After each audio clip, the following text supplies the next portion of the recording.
You spend your life saying I, as if the word were solid. You defend it, decorate it, protect it, and sometimes hate it. You say, I am my thoughts, until a thought changes. You say, I am my emotions, until an emotion fades. You say, I am my story, until tomorrow rewrites it. And yet, something quietly remains, watching all of this happen. The ego is not a villain. It is a costume. It is the mask consciousness wears in order to experience being someone. But the tragedy begins when the mask forgets it is a mask and believes it is the face. Notice how the ego always lives slightly behind or ahead of the present moment. It regrets yesterday. It plans tomorrow. It almost never rests in now. The present is too simple for the ego. It prefers complexity, because complexity gives it something to protect. The ego says, I must become. Awareness whispers, you already are. When you sit quietly, without naming, without judging, without remembering who you think you are, there is a strange lightness. Not because something has been added, but because something heavy has been put down. That heaviness was never you. It was only your attachment to an idea. The ego is a beautiful story, but it is only a story. And stories are meant to be read, not lived as prisons. You see, the ego wants permanence in a universe that moves. It wants certainty in a dance. It wants identity in a river. And when it fails, it suffers. Not because the world is cruel, but because it asks the impossible. Imagine a wave trying to hold its shape forever. Its fear is understandable, but the ocean is smiling because the wave has never been separate from it. So it is with you. The moment you stop trying to be someone, you begin to feel what it means to be everything. Not in power, not in control, but in intimacy.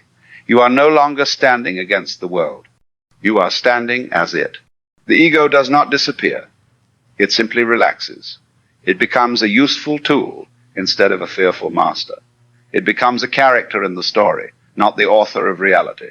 And in that gentle shift, suffering loosens its grip. You still have a name. You still have a history. You still have preferences and memories. But now they are worn lightly, like clothes instead of skin.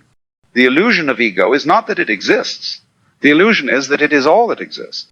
Once this is seen, not with logic, but with quiet recognition, life becomes playful again. Serious things remain serious, but they are no longer heavy. Pain may arise, but it no longer defines. Joy may appear, but it is no longer chaste. You are free, not because you escaped the self, but because you finally saw through it. And in that seeing, there is no applause, no fireworks, no dramatic awakening. There is only a soft understanding, like realizing you were dreaming while the dream gently continues. The ego keeps walking, but now you are no longer lost inside its footsteps. This recognition does not make you superior, enlightened, or separate from others. In fact, it does the opposite. It removes the invisible wall between you and everyone you meet. You no longer look at people as roles, opinions, or threats, but as expressions of the same mysterious movement you call yourself. You listen more gently. You speak with less urgency.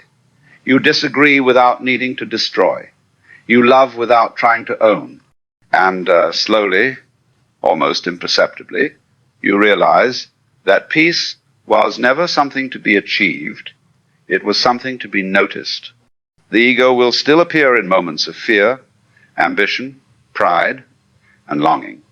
It will still tell you stories about success and failure, about worth and unworthiness.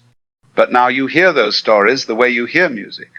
You enjoy them, but you are not fooled into thinking they are the room in which you live. And perhaps this is the quiet miracle. Nothing in your outer life may change, yet everything in your inner posture softens.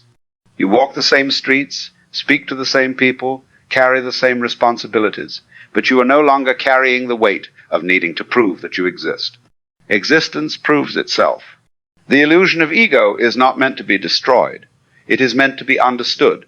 When it is understood, it becomes transparent. And through that transparency, something immeasurably kind begins to shine. Not a God, not a concept, not a philosophy. Just the simple, undeniable fact of being.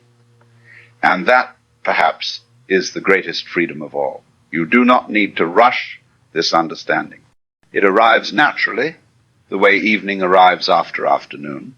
No effort is required, only a gentle willingness to notice what has always been present. And when you do, you may smile quietly, not because you found something new, but because you finally recognized what was never missing. You do not need to rush this understanding. It arrives naturally, the way evening arrives after afternoon. No effort is required, only a gentle willingness to notice what has always been present.